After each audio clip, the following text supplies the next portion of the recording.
Olá, seja muito bem-vindo, seja muito bem-vinda ao Café com a Prof. Aqui nós discutimos as estratégias para a sua jornada rumo à aprovação definitiva no exame da OAB. E o nosso tema de hoje é contestação, como fazer.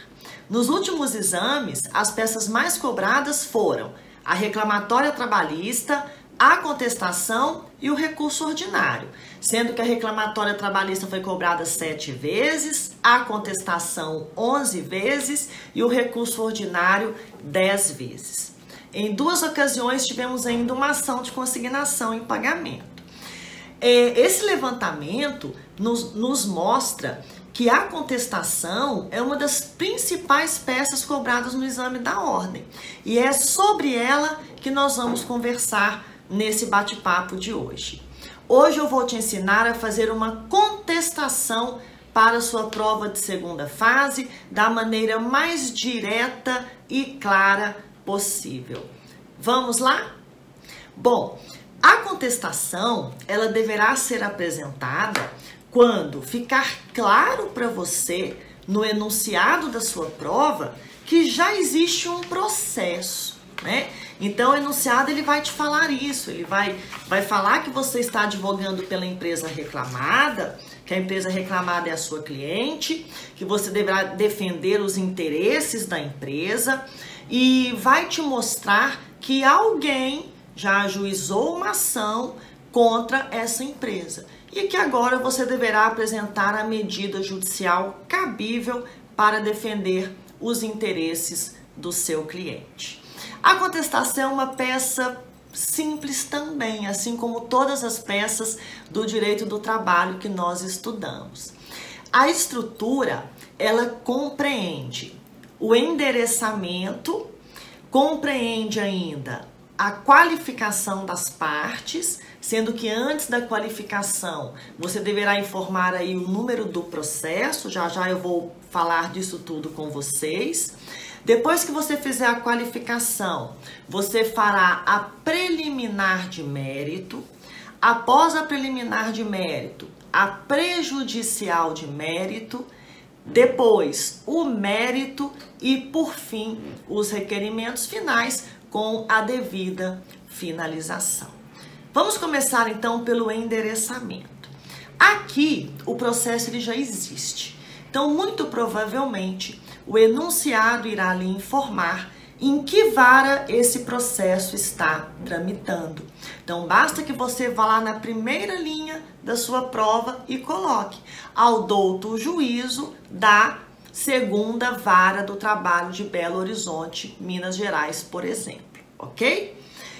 Como aqui o processo ele já existe, logo abaixo do seu endereçamento, você precisa colocar o número do processo. Então, você coloca processo número, 2 pontos.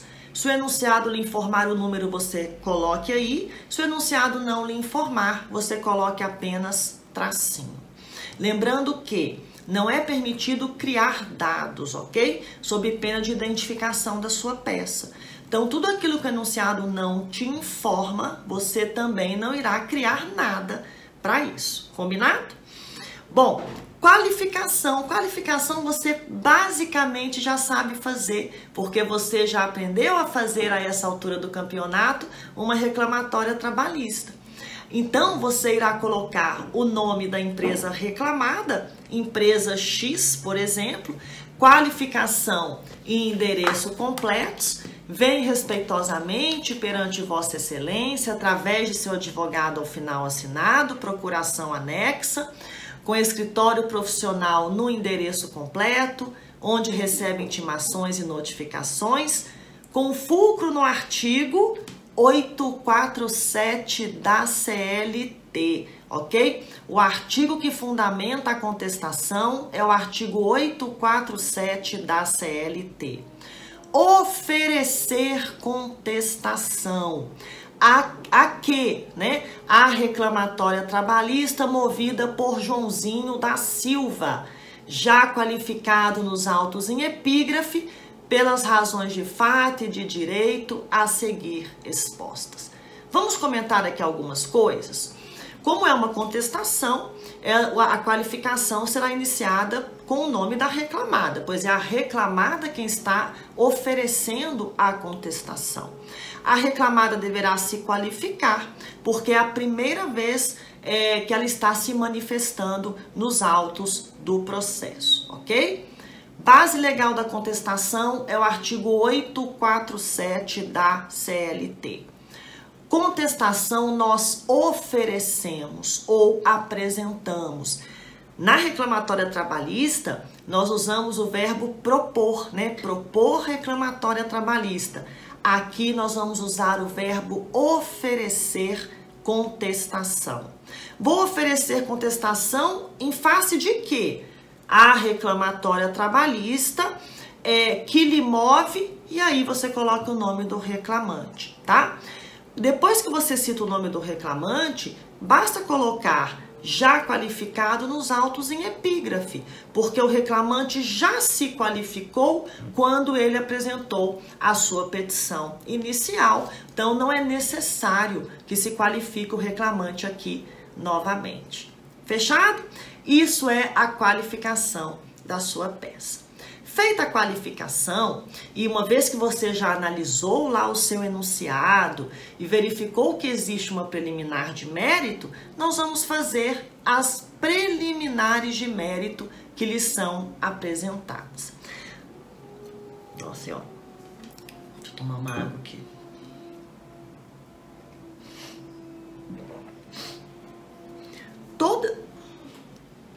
Todas as hipóteses de preliminar de mérito estão no CPC, no artigo 337, tá? Então, como que eu faço, prof, para identificar uma preliminar de mérito? Você lê o seu enunciado, você acha, né, que existe ali uma preliminar de mérito. Então, você vai lá no artigo 337 do CPC, confirme se ela está lá. Se ela estiver lá, ok, vamos fazer aí a preliminar de mérito. Como regra, as preliminares de mérito, elas levarão à extinção do processo sem resolução de mérito. Então, por esse motivo, vocês deverão buscar também o fundamento do pedido no artigo 485 do CPC. Ok? Então, na preliminar de mérito, você irá sempre conjugar esses dois artigos, o 337 do CPC e o 485 do CPC. O 337 irá lhe informar qual é o tipo de preliminar de mérito e o 485 irá te dar o fundamento para requerer a extinção do processo sem resolução de mérito, ok? Existe uma hipótese de preliminar de mérito, que é a inépcia da petição inicial. Essa não estará no 337, mas sim no artigo 330 do CPC. Tudo bem? Bom, vamos fazer um exemplo? Vamos fazer um exemplo aí da inépcia da petição inicial, tá?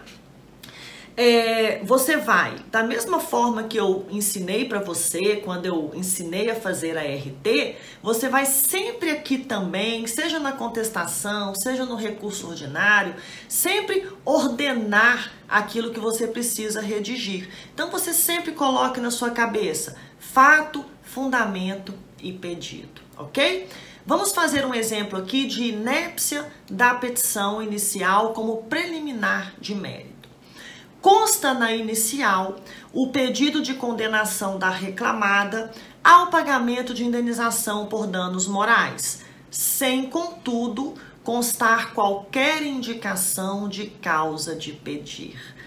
Onde que eu achei isso, pessoal? Achei isso lá no enunciado, porque o fato a gente tira do enunciado, ok? Fundamentação. De acordo com o artigo 330, parágrafo 1º do CPC, a petição inicial será inepta quando lhe faltar o pedido ou a causa de pedir. Quanto ao pedido de indenização por danos morais, a petição inicial apresenta apenas o pedido, estando ausente a causa de pedir, sendo, portanto, inepta. Veja bem, para você que ainda não tem muita clareza no que seria pedido e causa de pedir, né? Que é aquilo que gera a inépcia da petição inicial. A inépcia da petição inicial, ela existe quando existe um pedido e não existe a causa de pedir, ou vice-versa. Existe a causa de pedir e não existe um pedido. Nesse exemplo que eu acabei de falar com vocês, né? Tinha o pedido, mas não tinha a causa de pedir, ou seja, o reclamante pediu o pagamento de uma indenização por danos morais, mas não falou o porquê. Por que que eu estou fazendo esse pedido? O que é que está dando causa a esse pedido? Ah, é porque eu fui humilhado. Ah, é porque eu adquiri uma doença em virtude do meu trabalho, ok? Então, a causa de pedir, ela precisa estar clara, porque é isso que gera o direito ao pedido, ok? Bom, toda vez que você for fazer uma preliminar de mérito, você relatou o fato, você fez a sua fundamentação, que é o que eu acabei de fazer aqui com vocês, e aí é bom que você esclareça nesse tópico que a inépcia da petição inicial deve ser tratada como preliminar de mérito. E aí eu fiz uma frasezinha para isso, olha só. Esclarece-se que a inépcia da petição inicial é matéria que deve ser tratada em preliminar de contestação, nos termos do artigo 337, inciso 4º do CPC. A previsão da inépcia está lá, mas o conceito não está. Está no artigo 330, ok? Fiz isso tudo? Vamos fazer o pedido, lembram? Fato, fundamento, pedido. Diante do exposto, requer a extinção do processo sem resolução de mérito, nos termos do artigo 485.1 e 330, parágrafo 1º, inciso 1 do CPC, quanto ao pedido de indenização por danos morais. Lembram? A preliminar de mérito, ela leva à extinção do processo sem resolução de mérito. É muito importante também você escrever ali de uma forma muito resumida, tá? Que caso o juiz não acolha a sua preliminar de mérito, que você está requerendo também a análise dos demais itens a seguir. Veja bem, para você que ainda não entende muito bem a preliminar de mérito, porque a preliminar de mérito, ela é difícil mesmo de se entender, né? Os alunos têm muita dificuldade em entender a preliminar. Mas qual é o objetivo da preliminar de mérito? É que você sequer chegue ao mérito, né? É que o juiz sequer analise o tópico de mérito relativo àquela situação. Nesse exemplo que eu dei para vocês, eu falei de uma indenização por danos morais, né? Se o juiz acolhe a minha preliminar de mérito, de inépcia da petição inicial, ele sequer irá analisar o mérito, porque o mérito foi para o saco, uma vez que em sede de preliminar ele já cortou ali o mal pela raiz. E é esse o objetivo da empresa reclamada, não é mesmo? É esse o objetivo de quem está contestando, né? É jogar por terra o maior número aí de pedidos possíveis feitos pelo autor da ação, pelo reclamante. A preliminar de mérito, ela diz respeito a um problema de natureza processual, tá? Então, assim, quais são as mais comuns? Quais são aquelas que podem cair na sua prova, né? Você pode ter aí uma nulidade de citação, você pode ter a inépcia da petição inicial, uma hipótese de perempção, uma hipótese de incompetência absoluta do juízo. É o caso, por exemplo, das contribuições previdenciárias que não foram recolhidas no curso do contrato, incompetência absoluta do juízo, já caiu na prova várias vezes, ok? Um outro exemplo de incompetência absoluta são pedidos de natureza criminal, tá? Que não são passíveis de serem julgados na Justiça do Trabalho. Você pode ter uma litispendência ou uma coisa julgada, tá? Então, tudo isso gera uma preliminar de mérito, né? Um acordo que tenha sido feito perante a comissão de conciliação prévia, tá? Dando quitação aí pela extinção do contrato de trabalho. Então, tudo isso vai gerar uma hipótese de preliminar de mérito, ok? Feito isso, feita a sua preliminar de mérito, né? Pode ter mais de uma, pode ter uma, duas ou três, ok? Você vai passar para a prejudicial de mérito. E a prejudicial de mérito arguída na contestação é destinada ao apontamento da prescrição, prescrição bienal e prescrição quinquenal. Quando você faz uma prejudicial de mérito, quando você argue uma prejudicial de mérito, você irá requerer a extinção do processo com resolução de mérito, ok? E irá embasar esse pedido no artigo 487 do CPC, tá? Antes de eu trazer um modelo para vocês de prescrição bienal ou quinquenal, eu quero te lembrar como é que você faz para saber se existe ali uma prescrição bienal ou uma prescrição quinquenal.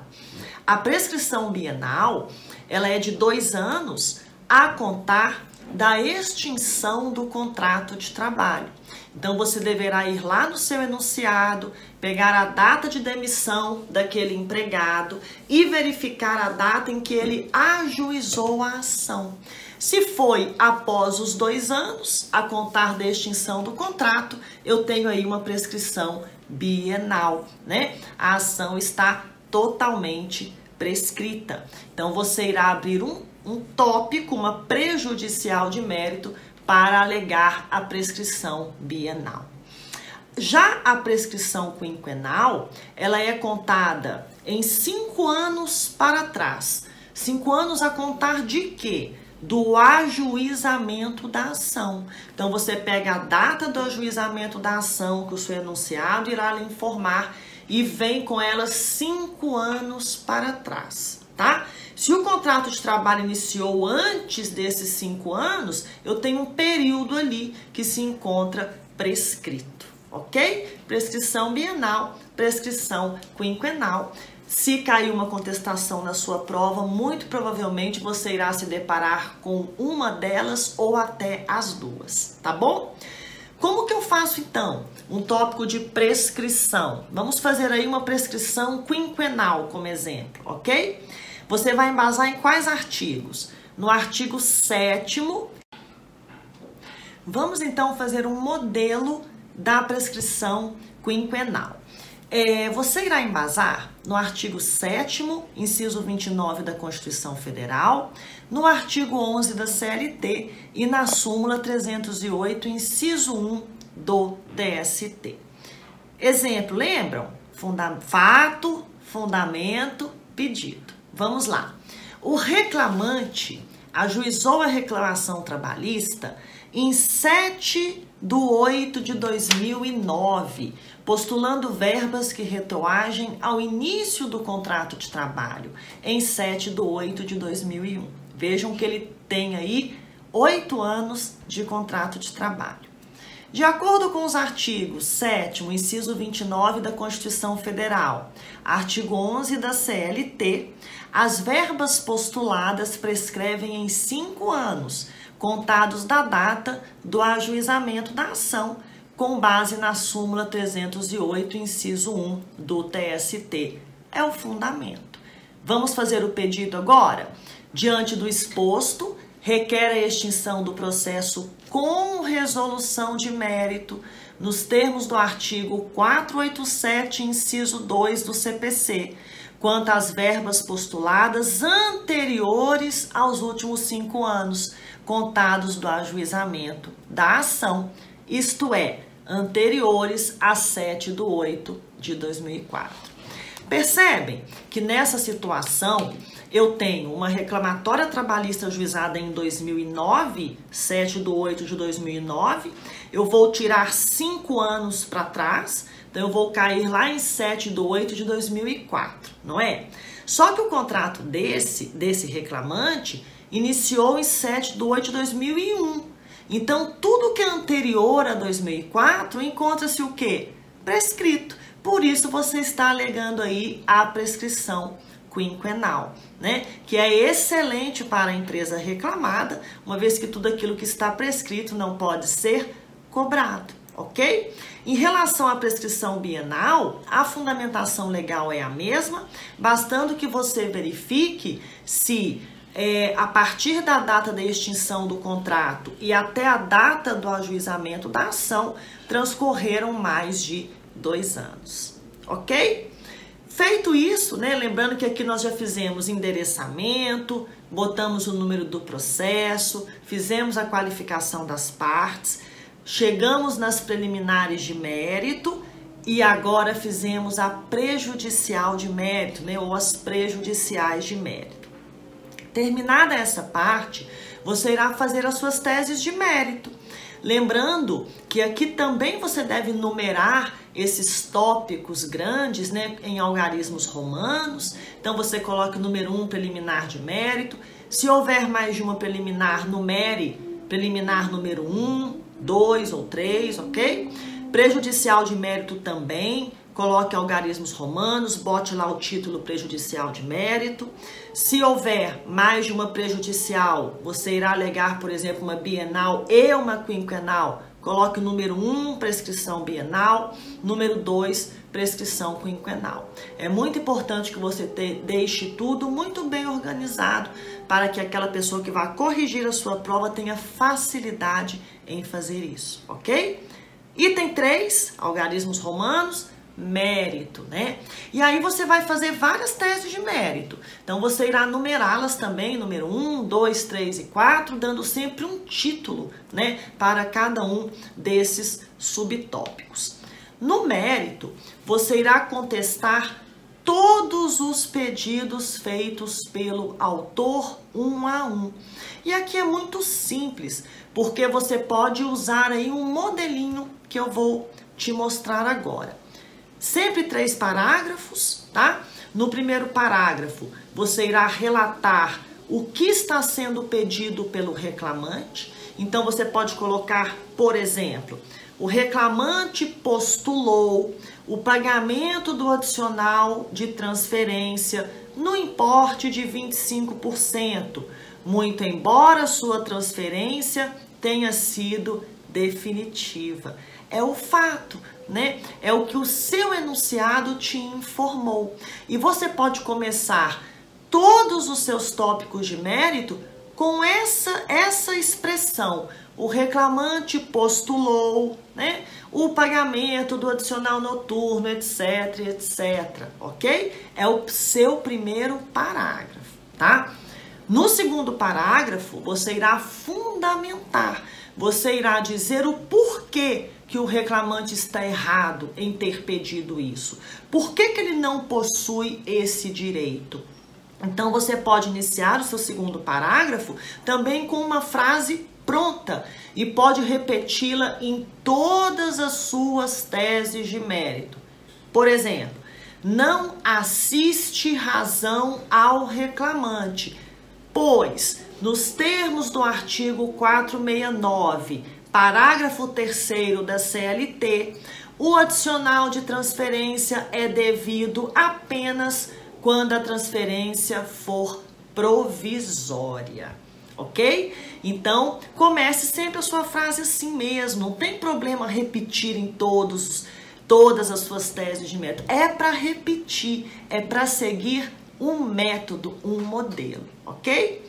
Terminado o seu segundo parágrafo, você passa para o terceiro parágrafo, que é onde você irá fazer o seu pedido, que nada mais é do que, diante do exposto, requer a improcedência do pedido do reclamante. Basta isso. Viu como é fácil? Fato, fundamento, pedido. O reclamante postulou o quê? Não assiste razão ao reclamante, pois, nos termos do artigo tal, e aí você desenvolve ali a sua fundamentação.